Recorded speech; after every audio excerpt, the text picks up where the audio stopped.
Assalamualaikum warahmatullahi wabarakatuh. Apa kabar sahabat semua? Mudah-mudahan sehat walafiat. Kita jumpa lagi dalam podcast Escape Plus. Dan kali ini kita membahas yang sedang rame, yang sedang viral dan kita tahu semua dari berbagai pemberitaan Expose Unsensor ya, salah satu program infotainment dari saluran televisi Trans 7 mendapat respon yang sangat keras dari warga Nahdien ya. Dan kita sudah menghadirkan Gus Nadir ya, Profesor Nadir Syah Hussein dari sekarang ini guru besar di Melbourne Law School. Prof Nadir, apa kabar? Alhamdulillah baik, baik. Gimana Prof. Topo? Sehat semua? Alhamdulillah baik. Terima kasih loh. Ini sudah di tengah-tengah kesibukannya berkenan untuk jadi narsum podcast ini, Prof Nadir. Ya, kalau Prof. Topo yang minta kan gimana nolaknya? Masya Allah. Eh, jadi di sana lagi musim apa, Gus Nadir? Indonesia sedang panas-panasnya ini. Ya, di sini lagi musim spring. Jadi winter sudah berlalu, Iya, iya. spring ini the best season ya, karena kan setelah spring akan ini tengah-tengah antara winter dengan summer gitu ya. Oke. Jadi oke lah. Tapi yang Melbourne itu kan Ya. seperti Prof. Topo tahu itu kan four season in one day. Jadi 4 musim dalam satu hari. Jadi begitu banyak perubahan, moody, cuacanya sangat moody gitu ya. Iya, Eh, iya. gitu. Ya sih pengennya sih musim duren, musim mangga pengennya gitu. Pasti Gus Nadir udah kangen ke Indonesia nih. Ya, Iya. ya Gus ini terkait dengan tadi yang saya sampaikan ya, berita mengenai eh, apa expose unsensor trans 7 ya. Ini kan masalahnya sudah makin meluas nih. Saya ingin tahu dulu sebelum masuk ke inti persoalan karena Gus ini juga selain ahli hukum Islam juga ahli hukum ini ya, apa ahli hukum Australia, hukum common law ya dan tapi sebelum masuk ke persoalan itu, em, ini mungkin ya, karena ada banyak orang tidak mengenal budaya pesantren. Boleh tolong dong Gus sampaikan secara ringkas saja, sebetulnya gimana sih kehidupan pesantren itu Gus? Ya. Jadi yang pertama, bahwa pesantren itu beraneka ragam modelnya. Dari mulai pesantren kilat gitu ya, sampai kemudian pesantren geledek gitu ya, sampai kemudian pesantren yang santrinya semuanya mukim, ada juga pesantren yang kemudian tidak semua santrinya mukim, Ya. uh, terus ada yang kemudian apa sebagian pulang ke rumahnya, tapi nanti datang madrasahnya di dalam pesantren, beraneka ragam. Juga ada pesantren yang sangat-sangat tradisional yang bahkan Hmm. televisi dan listrik aja tidak masuk. Ya. Tapi juga ada pesantren yang modern gitu ya, Hmm. yang kemudian pakai dasi, pakai jas. Terus begitu juga afiliasi. Ada Hmm. yang afiliasinya ke mostly ya, ke lebih banyak kan Hmm. Nahdlatul Ulama, ada juga yang ke ormas-ormas lain begitu ya. Hmm. Jadi spektrumnya sangat luas begitu. Ya, ya.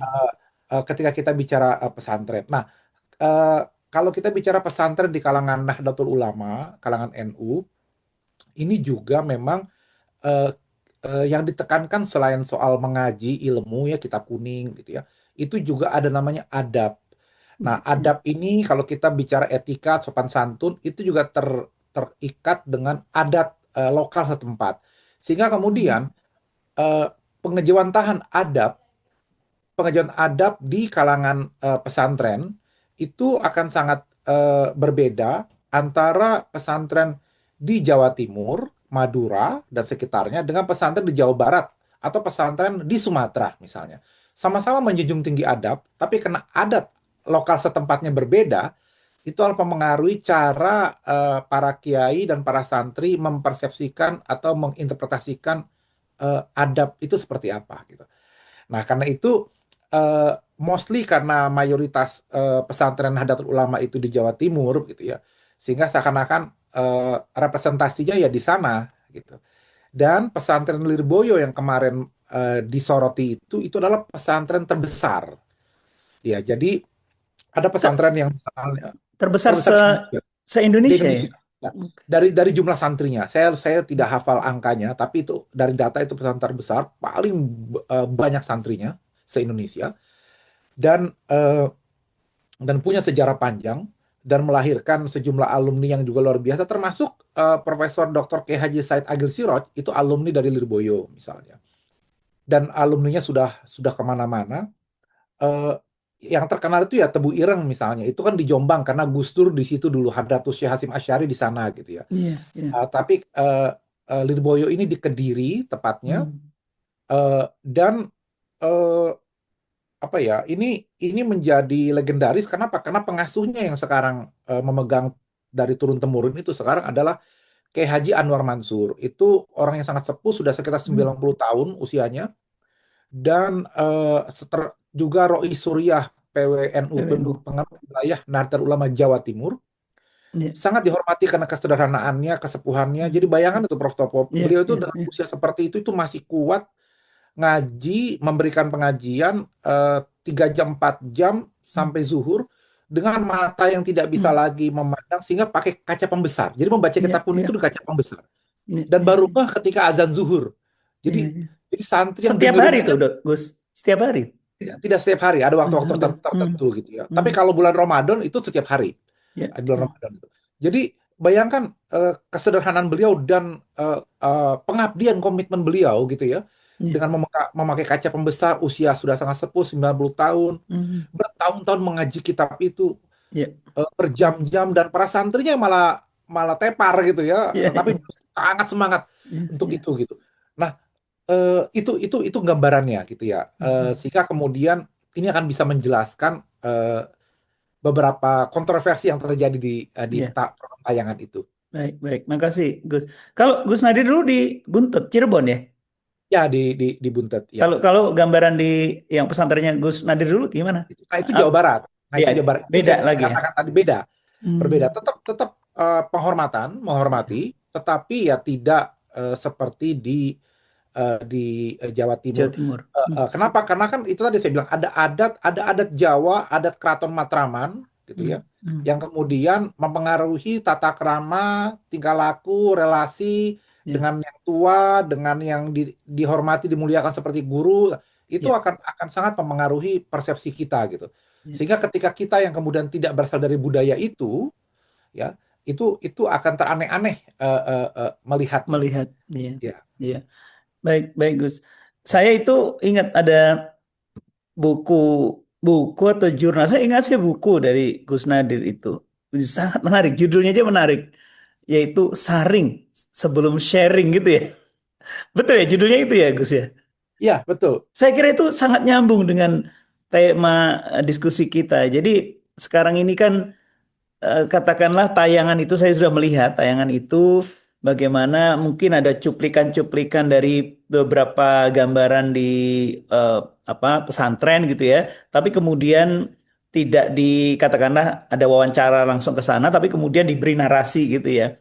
Nah, boleh dong Gus dikaitkan tadi antara saring sebelum sharing tadi dengan ini ya, apa Ya, jadi dengan tayangan Trans ya, 7 tadi. jadi tayangannya itu saya merasa itu bukan sebuah produk jurnalisme ya.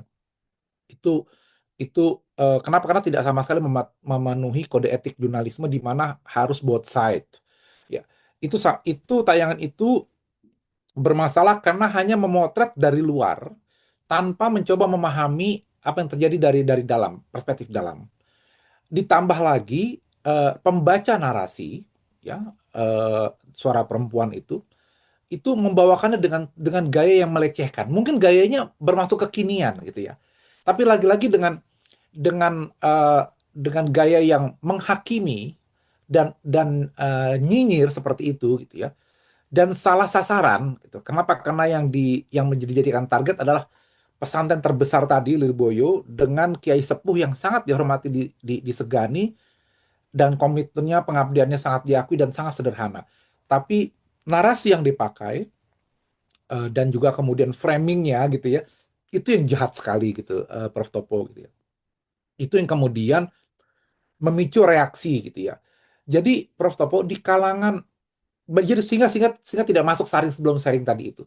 Padahal kalau dia mau cover both side of the story, eh, di kalangan pesantren maupun kalangan Nahdlatul Ulama itu kritik internal juga ada gitu ya. Iya, iya, iya. Apalagi kalau itu juga diwawancarai gitu ya, tokoh-tokoh seperti saya misalnya, Mhm. atau beberapa para gus-gus lain yang memang selama ini eh, mencoba melakukan kritik internal, sehingga mungkin mungkin itu bisa bisa saring sebelum sharing tadi itu. Ini bisa Iya. cover buat story gitu ya. Apalagi Prof Topo, kita juga tidak bisa menolak bahwa konteks timing dari acara Hmm. itu adalah didahului dengan suasana berkabung di kalangan Nahdlatul Ulama, yaitu runtuhnya pesantren Iya. Al-Khazini. Iya. Iya. Ya. Dan saya terus terang termasuk yang mengkritik Hmm. soal rubuhnya pesantren Hmm. itu, bangunan pesantren itu. Saya mengkritik dengan cukup pedas untuk kalangan internal, Hmm. tapi saya publikasikan di medsos di apa sehingga dibaca oleh banyak pihak, eh, bahwa rancang bangunan yang tidak sesuai dengan ilmu konstruksi gitu ya. Hmm. Kita Hmm. tidak boleh berlindung di balik kata takdir. Iya. Ya. Iya. Eh, tapi ketika itu kemudian sudah saya lontarkan dan kemudian menjadi viral dan dikomentari banyak pihak segala macam, saya terus menahan diri. Hmm. Ini podcast pertama yang saya terima, Prof Topo gitu ya. Iya. Eh, Iya. Iya. dari beberapa wawancara juga saya tolak. Kenapa? Karena suasananya berkabung. Iya. Jadi Iya. meskipun Iya. kita mengkritik, gitu ya, Hmm. tetapi eh, adab sebagai seorang santri, Iya. ya, kita mengkritik, tetapi ini suasana berkabung, message sudah Hmm. disampaikan, pesan sudah Hmm. diterima, gitu ya, maka Hmm. kita menahan diri. Gitu. Iya. Nah, tetapi di medsos akibat eh, berita rubuhnya pesantren Al-Khazini itu membuka celah bagi pihak-pihak yang tidak Hmm. suka dengan kalangan Nahdlatul Ulama dan pesantren untuk menyerang secara frontal. Hmm. Seperti Hmm. mengatakannya tutup saja semua pesantren, bubarkan Hmm. pesantren, Hmm. terus kemudian mulai mulai membuka sisi-sisi kelam dari pesantren, ketradisionalannya, ketidakhigienisan, terus juga Hmm. berbagai adab dan ritual yang mereka anggap aneh dan seterusnya. Jadi Hmm. momennya seperti itu. Jadi momen ketika kami sedang berduka, kami pun Hmm. melakukan kritik internal, Hmm. Iya. terus ternyata itu dihajar dari kanan kiri, dari kalangan tidak suka, ya. Tiba-tiba Hmm. ada sebuah korporasi besar, Trans Hmm. 7 itu, Hmm. Iya. melakukan expose seperti itu, gitu. Hmm. Iya. Sementara kami tidak punya TV seperti Hmm. itu, channel TV Iya. seperti itu. Iya. Ada TV 9 NU misalnya, Hmm. di jauhan sangat terbatas di Jawa Timur sekitarnya, ada TV NU yang TV kemudian komunitas ya. TV betul komunitas. komunitas begitu. Hmm. Sementara ini korporasi besar, Iya. gitu ya. Hmm. Yang kemudian eh, menjadi pertanyaan gitu. Kenapa Hmm. Hmm. eh, demi rating begitu ya? Iya. Iya. Karena tahu ini kan kontroversi dan di tengah Hmm. situasi seperti itu, dia pasti akan memikat perhatian kan tentang mengekspos Hmm. unsensor gitu, Iya. mengekspos kondisi pesantren begitu, mau belak-belakan seperti kayak gitu gitu. Hmm. Jadi bisa dibayangkan suasana batin Iya. kami ketika kami sedang berduka, terus kemudian dihajar dengan seperti itu di medsos, tiba-tiba ada tayangan dari sebuah korporasi besar yang tidak Hmm. menggunakan konsep saring sebelum sharing tadi, gitu ya, Hmm. eh, eh, seperti itu gitu ya. Iya. Iya. Jadi kira-kira itu suasana batinnya gitu, Prof Topo. Iya. Iya. Jadi saya kalau tadi menangkap salah satu dari yang Nadir sampaikan, sebetulnya di kalangan Nahdien sendiri juga ada kritik-kritik. Artinya bukannya menafikan atau menabuhkan kritik ya Gus ya. Artinya ya di kalangan NU sendiri ada kritik, bukannya apa menolak ada kritik gitu, tapi ya Betul, sampaikan betul. dengan cara yang benar, yang baik gitu ya Gus ya. Bukan cuma itu, Hmm. target kritiknya juga ke siapa? Kalau Iya, misalnya iya. yang dijadikan di dalam tayangan itu adalah Mhm.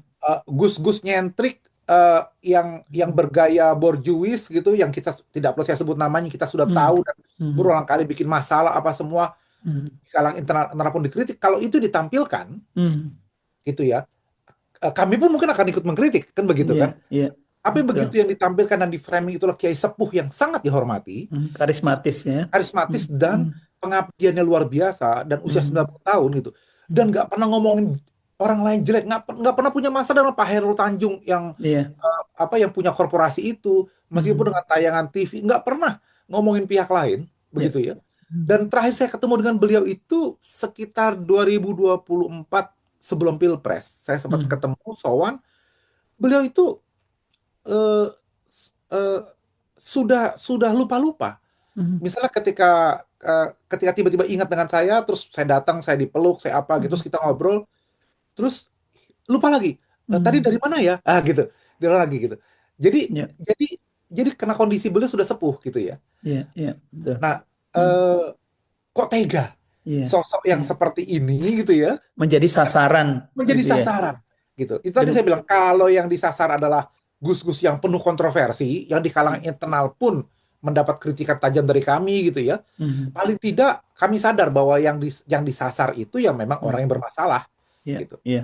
Ah, Iya, gitu. iya. Jadi artinya pihak Trans 7 ya dan juga pembuat acara itu sendiri itu ya tadi ya pertama juga salah waktunya ketika sedang ada kedukaan yang yang cukup besar juga ya dan yang kemudian yang kedua sasaran dari acara itu adalah tokoh yang karismatis yang sangat sederhana yang sangat dihormati begitu ya dan Mhm. juga tadi tanpa apa sharing ya langsung di Betul. muat begitu ya itu saya ya sekarang gini Gus. Ini kan sudah meluas kan ini apa respon lah dari masyarakat Nahdien sudah dan Hmm. kemudian pihak Trans 7 sudah melakukan katakanlah kunjungan dan permintaan maaf.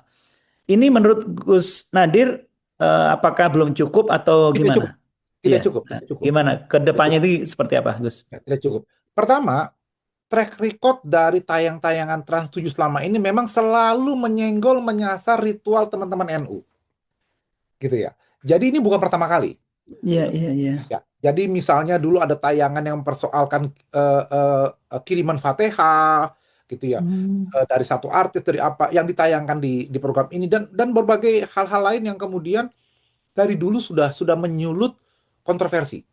Gitu. Ini hmm, gongnya saja gitu. Jadi ada track iya, record. iya. Ini yang kemudian disinyalir Hmm, bahwa eh, isi dari Trans 7 itu hmm, banyak pihak-pihak yang memang nggak suka dengan pihak NU. Karena itu harus ada hmm, investigasi menyeluruh gitu ya. hmm. Iya. Eh, memang pihak dari Trans 7 mengatakan ini bukan produksi mereka, ini produksi dari PH, Production house ya. Hmm. production house yang luar apa. Tapi kan ada quality control dari Betul, dalam. Tidak mungkin betul. dilepas begitu saja. Ya. Apalagi di tengah kondisi duka tadi itu. Jadi betul-betul mengambil poin untuk mengambil rating yang Hmm. tinggi gitu ya. Karena kan kita tahu bagaimana cara TV bekerja sekarang itu kan. Ya, ya. Di tengah gempuran podcast seperti punya Hmm, Prof. hmm, Topo, gempuran hmm. YouTube, medsos segala macam. Kan orang sudah semakin jarang nonton TV. TV. Hmm, Eh, Nah, karena itu mereka harus mencari tahu, mencari bukan hanya sekedar clickbait gitu kan, tapi ya, betul-betul ya. demi rating gitu. Nah, itu yang pertama. Jadi harus ada investigasi menyeluruh. Dan pihak-pihak yang berkepentingan harus dipecat gitu Hmm, ya. Karena ya. karena ini Hmm. sebuah kesalahan kesalahan fatal gitu ya. Fatal. Hmm, Yang kedua yang tidak cukup lagi adalah ini korporasi besar hmm. di mana Ya. tayangannya sudah kemana-mana sehingga permintaan maaf tidak cukup. Apalagi yang datang itu adalah level direkturnya, bukan Pak Heru Tanjungnya langsung kepada Kiai Anwar Mansur misalnya begitu ya. Dan harus ada, seperti saya sebutkan dalam postingan saya di medsos, harus ada bukan sekedar hak jawab, Hmm, tetapi ada tayangan berikutnya, program hmm. berikutnya yang menceritakan versi pesantren. Versi benar ya. Hmm. Ya, seperti Ya. apa? Nah, sementara sekarang kami ini dihajar Prof. Topo dengan orang-orang di medsos mengatakan bahwa, tapi kan faktanya begitu yang diambil. Hmm, Faktanya bahwa Kiai nerima amplop. hmm, Faktanya ada yang duduk ngesot, hmm, gitu kan. Faktanya kemudian ada Kiai turun dari Alphard. Loh, hmm, itu fakta. hmm. Tetapi penjelasannya seperti apa? Ya, ya, Begitu loh. ya. It- Kayak Itu, itu, itu perlu perlu dijelaskan tuh, Gus. perlu Kak, dijelaskan iya, gitu. perlu dijelaskan. Hmm, Apalagi kemudian ada suasana apa narasi bahwa ini bertentangan dengan Rasulullah. Rasulullah hmm, tidak pernah mengajarkan gitu loh. hmm, Jadi diserang dari segala penjuru, dari syariatnya, dari hmm, kemudian feodalisme, hmm, perbudakan dan seterusnya gitu. Mempertanyakan hmm, betul hmm. adab yang selama ini dijunjung tinggi dipakai gitu ya. Ya, Sampai saya kemudian mengeluarkan pernyataan juga di medsos, saya jelaskan secara secara literatur keislaman hmm, seperti apa tradisi itu gitu ya. ya, Eh, ya. tidak perlu orang harus setuju, Hmm, tidak perlu kemudian tradisi seperti itu kalau Anda tidak suka tidak perlu Anda bawa ke lembaga Anda atau tidak perlu hmm, dipraktekkan. Karena pesantren pun tidak meminta agar Anda mengikuti ini kan begitu. Nah, hmm, ya, tapi minimal dipahami dulu. Barang ini dipahami dulu begitu ya. Nah, ya. makanya saya bilang perlu ada tayangan program yang Hmm. menjelaskan itu dan itu dibuat oleh oleh Trans 7 Trans gitu. 7. Hmm, Ya, ya, apalagi kalau ya. misalnya itu bisa berseri gitu Hmm, ya untuk menjelaskan versi dari dari kami seperti apa. Dibuat tayangan. Kalau perlu Hmm. tim Trans 7 itu tinggal 1 minggu di pondok gitu, Iya. menshoot, mewawancara memotret suasana real seperti apa gitu. Sehingga orang tahu ya yang Orang nyatanya, tahu. yang aslinya seperti apa Ya, gitu ya. betul. Dan itu tadi karena yang dilakukan korporasi besar dan kami tidak punya channel TV seperti itu yang bisa punya Hmm. jangkauan seluruh Indonesia dengan sangat luas kan Prof Topo gitu ya. Iya, iya, Ya, jadi ini kesempatan sebetulnya mereka memperbaiki diri sekaligus untuk memberikan hak jawab yang lebih luas gitu. Bukan sekedar hak jawab membantah yang pasti akan dibantah lagi kan gitu. Tapi ya buat program serupa, tampilkan seperti apa. iya, iya. Saya Itu setuju tuh. Itu menarik saya kira Gus. Jadi orang sekarang ini kan dapatnya cuplikan-cuplikan. Misalnya katakanlah satu kesempatan saya juga baru ngelihat kemarin ada kiai katakanlah nampar seorang santri, tapi kan tidak dijelaskan dalam konteks apa dan bagaimana itu terjadi dan sebagainya. Jadi masyarakat yang ngelihat tayangan-tayangan internet itu dapatnya sepotong-sepotong begitu ya Gus ya. Jadi memang perlu penjelasan yang lengkap mungkin ya. Ada ya lagi nggak betul. Gus pesan artinya gini biar masyarakat lebih melihat apa ya frame yang lebih lengkap mengenai pesantren biar tidak eh, Nah, sekarang juga eh, dari beberapa komentar orang di akun medsos saya, lagi-lagi menunjukkan ada mindset yang melihat pesantren itu eh, kolot, terbelakang, gitu ya, tidak bisa maju, gitu ya. Misalnya ada yang komentar begini ke saya, bahwa pesantren itu dan budaya tidak kompatibel dengan dunia modern, begitu kan? Sementara pendidikan, ekonomi kita kan asasnya sekuler. Terus saya katakan begini, loh, bagaimana tidak kompatibel? Lihat aja hidup saya. Saya santri yang mengajar di kampus top di luar negeri. Yang nyinyir saja belum tentu bisa ngajar di sini loh, gitu. Gitu. Nah, asumsi mereka gitu, bahwa tidak ada santri yang akan sukses. Dengan cara yang duduk ngesot, masih cium tangan, dia tidak akan kompatibel dengan dunia modern. Loh, itu ada mindset seperti itu, Prof. Topo, gitu. Nah, itu yang kemudian saya bilang, loh, mereka nggak sadar. Makanya tayangan dari Trans 7 itu penting.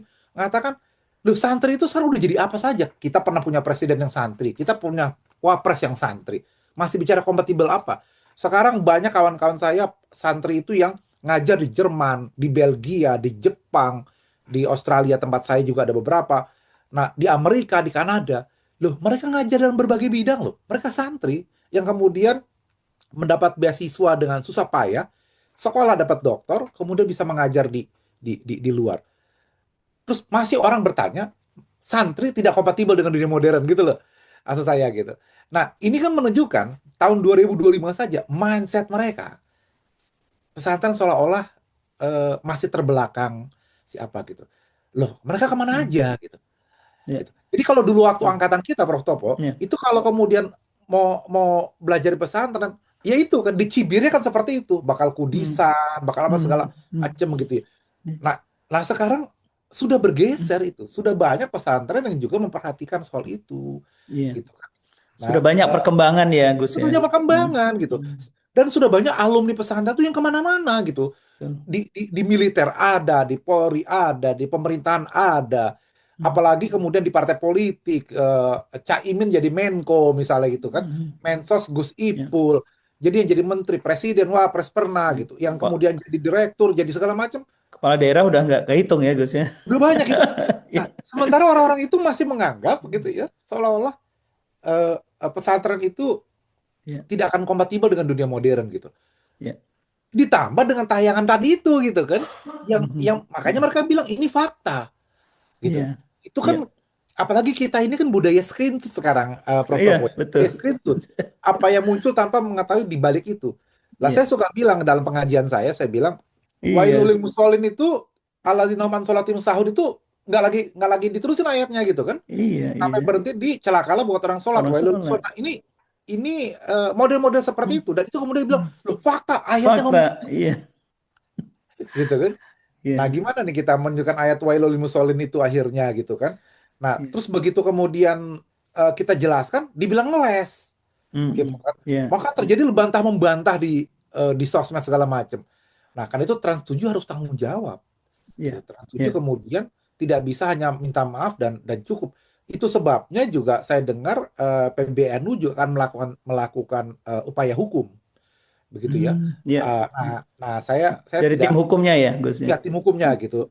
Kemarin Ketua Dewan Pers Profesor Komarudin Hidayat juga kemudian sudah WA saya sudah mengatakan ya silakan dilaporkan ke Dewan Pers, nanti akan dimediasi kan apa segala macam begitu. Jadi Ya, ya. Jadi dari jalur pers akan dijalankan gitu ya, tapi tidak ya, turun kemungkinan hukumnya juga jalan gitu ya, Gus ya.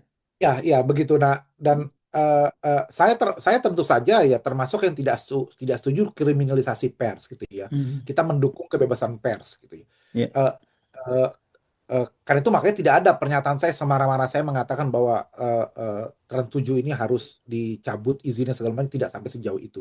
ya. Tetapi menurut saya juga pers juga di era sekarang ini ya juga ya mohon ya untuk tidak memanfaatkan kebebasan dengan sedemikian rupa, Hmm. apalagi menyentuh hal-hal yang sangat sensitif. Sensitif. Mhm. Dan Ya. satu lagi konteks yang saya sebutkan dalam tulisan saya, Prof. Topo, yaitu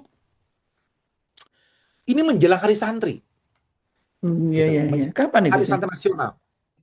Tanggal 22 atau tanggal 23 Ya, Oktober, saya ya. lupa Ya, tepatnya, sebentar lagi Hari ya. Santri Nasional. Ya, tiba-tiba setelah suasana duka kami, Ya. terus dihajar dengan tayangan ini yang timingnya lagi-lagi betul-betul Hmm. tidak pas, Ya, gitu. ya. Ya, makanya saya bilang ini kado Hmm. pahit buat Hari Santri Santai. Nasional.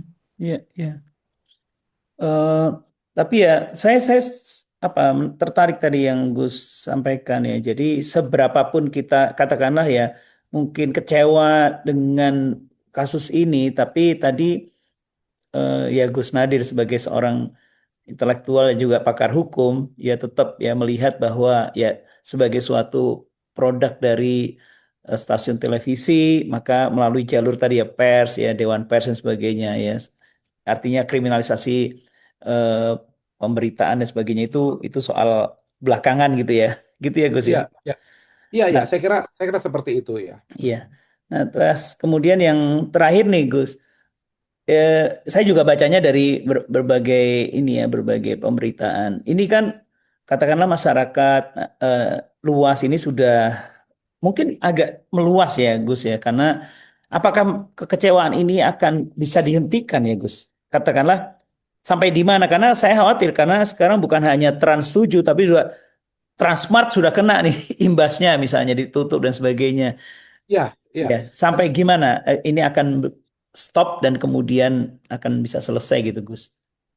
Ya, jadi karena lagi-lagi yang dilawan ada korporasi gitu ya. Nah, jadi menurut saya memang yang ditunggu itu adalah Pak Hairul Tanjung hadir ke Lirboyo memberikan pernyataan, dan sebetulnya bukan cuma Lirboyo, bukan cuma kayak Anwar Mansur kan. Di tayangan itu ada beberapa bunyai lain, ada beberapa pesantren lain yang juga kena gitu ya, kena Iya. kena framing itu gitu.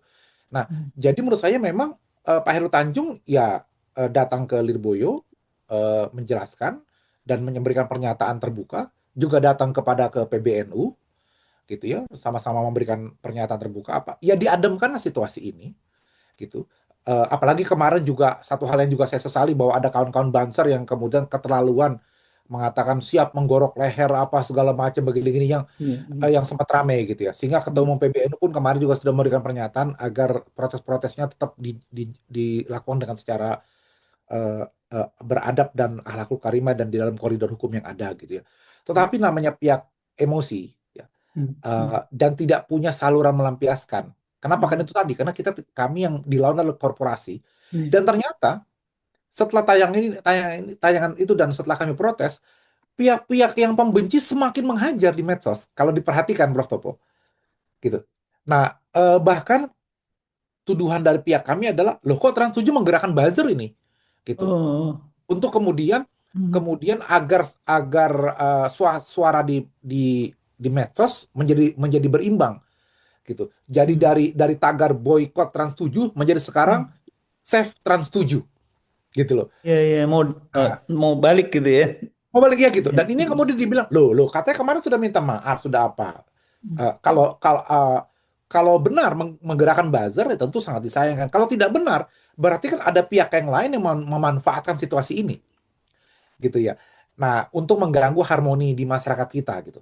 Nah, ini yang kemudian menurut saya peranan dari eh, Hmm. pemerintah Ya, untuk tidak menganggap remeh persoalan ini gitu ya. ya, Eh, ya, Seolah-olah lepas lepas tangan. ya, Nanti nanti kemudian begitu ada hal-hal yang tidak terkontrol, pesantren lagi yang salah. Nanti ya. kami lagi yang kemudian disalahkan gitu kan. Iya, iya. Baik, baik Gus. Makasih banyak nih Gus. Banyak klarifikasi dan juga eh, insight yang kita terima yang para audiens dari podcast ini. Jadi pertama tentu saja agar semua pihak itu lebih memahami bagaimana kultur, budaya, dari pesantren khususnya bagaimana keikhlasan menjaga adab dan juga keilmuan di dunia pesantren yang harus difahami dan kemudian juga harus tadi ya saring ya sebelum sharing dan juga harus ya memberikan narasi itu ya tentu harus berdasarkan eh, informasi keilmuan yang benar bukan hanya sekedar potongan-potongan begitu terus diberikan narasi apalagi yang terlalu memojokkan dan apa istilah Gus Nadir tadi itu eh, kayak narasinya saya dengarkan itu memang sangat ini ya agak menyakitkan gitu ya Betul, iya untuk betul mendengarkan. betul. Cara menyampaikannya Iya, gitu cara ya. menyampaikannya ya. Dan ini sangat sensitif, apalagi tokoh yang dijadikan sasaran itu tokoh karismatis yang sangat dihormati, yang sangat sederhana begitu ya. Dan kemudian itu bukan hanya terkena terhadap Lirboyo, tapi juga dunia pesantren ya. Makasih sekali lagi untuk kehadiran Gus Nadir di podcast Escape Plus ini. Mudah-mudahan ini bisa memberikan klarifikasi dan juga pemahaman yang lebih terhadap eh, masalah ini dan mudah-mudahan pihak Trans7 dapat juga mendengarkan dan masalah ini bisa reda, bisa selesai sehingga kedepannya tidak ada lagi tayangan-tayangan semacam itu. Gitu ya Gus ya. Iya, iya betul. Jadi Baik. jadi kita berharap eh, apa namanya eh, pihak dari Trans7 eh, memahami ini sebagai sebuah cara untuk memperbaiki diri ke depannya. Karena saya bilang tadi ada track record yang kemudian juga membekas di kalangan pesantren tentang Trans7 ini gitu ya. eh, Bahwa kemudian Trans7 tidak perlu harus setuju dengan adab maupun etika tata krama ataupun cara pengajaran pendidikan di pesantren. Tidak harus setuju. Dan kami pun juga di kalangan pesantren tidak mengatakan kami lebih baik atau pendidikan di Indonesia harus mengikuti model kami. Kan tidak juga. Tidak Ya, ada yang memaksa seperti itu gitu ya. ya, ya. Jadi kita saling saling memahami dan coba saling menghormati boundaries masing-masing Hmm, begitu ya. ya. Nah, dan yang paling penting adalah tadi mindset itu tadi, mindset Hmm, seolah-olah pesantren itu sama saja. Maka sejak awal hmm, saya sampaikan pesantren beraneka ragam gitu ya, modelnya jenisnya. Dan ya. juga saya sampaikan juga tadi bahwa eh, di kalangan pesantren juga, itu juga ada adat setempat yang juga berpengaruh terhadap Berpengaruh. cara kita memahami Hmm, adab itu gitu ya. ya, Dan kalau kita sudah bicara budaya, Prof. Topo, itu tidak ada benar dan salah ya. gitu kan. Hmm, Yang ada kita jangan seperti bergaya orientalis yang kemudian datang ke satu lokasi dan menganggap budaya kami lebih bagus, hmm, ini budaya yang terbelakang hmm, gitu ya. ya. Seperti misalnya kalau datang ke daerah terpencil, entah ke Baduy, entah ke Papua misalnya, kemudian merasa bahwa loh, ini kok budayanya nggak modern nih.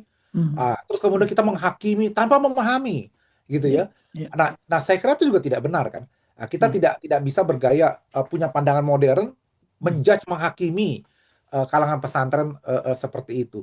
hmm. Saya sendiri sebagai santri bahwa saya bisa tinggal dan mengajar di kampus di salah satu kampus terbaik di dunia, ya ya itu tentu dengan nilai-nilai dan adab yang diajarkan dari pesantren. Bagaimana saya mewujudkannya dalam keseharian saya di Melbourne, tentu saya beradaptasi dengan budaya lokal setempat Budaya, kan begitu. iya.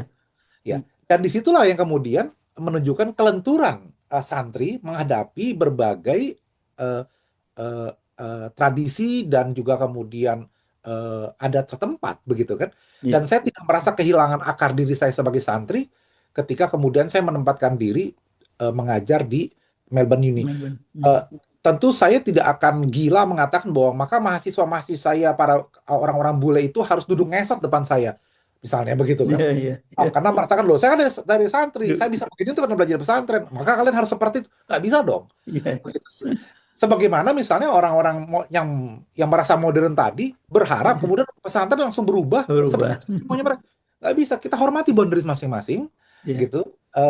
Kita pahami kemudian perbedaan-perbedaan itu, apalagi kemudian menjudge seolah-olah ini bertentangan dengan syariat Islam segala macam. ya. Lalu masa pesantren yang mengkaji kitab kuning, mengkaji Quran dan hadis dan para pendapat imam mazhab kemudian dihajar dengan Dia mengatakan dianggap tidak bertentangan tahu dengan syariat. syariah. Ya, Ya gitu loh kira-kira Prof. Topo gitu ya, ya, misalnya ya, gitu. ya, Meskipun ya. seperti saya bilang kritik internal Tetap jalan.